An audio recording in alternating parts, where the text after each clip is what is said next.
कार्यकर्त्यांच्या इलेक्शनसाठी घाईघाईली विमानाली निघाले आणि दुर्दैवी ही घटना घडली। म्हणजे हे कार्यकर्त्याचं इलेक्शन आहे।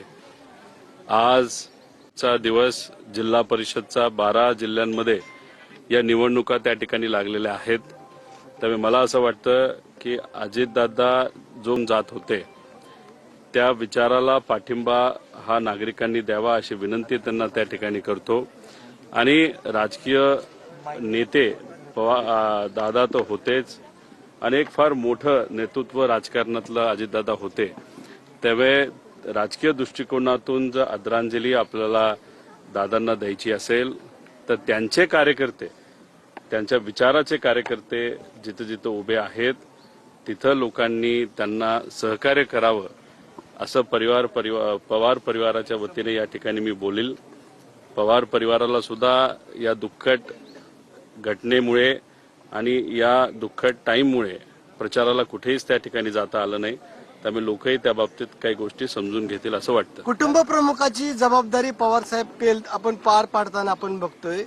एवढं मोठं दुःख असताना स्वतः पवार साहेबांनी सर्व पवार कुटुंबियांना आपल्या सोबत घेत दुःख कमी करण्याचा प्रयत्न केलेला आहे। आणि आज आपण बघितलं की बैठक झाली आणि अजितदादांच्या स्मारकाची जागेची पाहणी देखील करण्यात आली। पवार साहेबांच्या बाबतीत बोलायचं झालं तर आमच्या परिवारामध्ये पवार साहेब हे नेहमीच केंद्रबिंदू राहिलेले आहेत। राजकीय दृष्टिकोनातून पवार साहेबांचं कार्य मोठं होतं, सामाजिक दृष्टिकोनातून कार्य मोठं होतं आणि परिवाराला जेव्हा केव्हा अडचणी आल्यात तेव्हा पवार साहेब हे भक्कमपणे परिवाराबरोबर राहिलेत। अजितदादा सुद्धा परिवाराबरोबर जेव्हा केव्हा अडचण त्या ठिकाणी आली तेव्हा ते राहिलेले आहेत।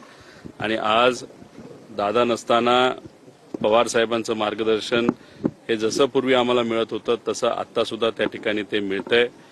आणि पार्थ असेल, जय असेल, काकी असतील, आम्ही सर्वजण असो, हे पवार साहेबांच्या मार्गदर्शनाखाली व्यक्तिगत परिवारातले कुठले विषय असतील नाहीतर या ट्रस्टचा विषय असेल तर हे सर्व विषय व्यक्तिगत परिवाराचे आहेत आणि सामाजिक आहेत। याच्यात कुठेही त्या ठिकाणी राजकारण नाही।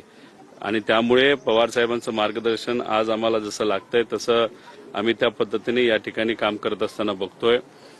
पार्थ, जय, काकींचं आणि सर्वच लोकांचं, आमच्या सगळ्या सर्वांचंच मत आहे की एक चांगलं स्मारक हे अजितदादांच्या नावाचं त्या ठिकाणी असावं। आणि त्या दृष्टिकोनातून योग्य जागा कुठली जिथं लोकांना येता येईल, भेटता येईल, बघता येईल, दर्शन घेता येईल आणि काकांचं काम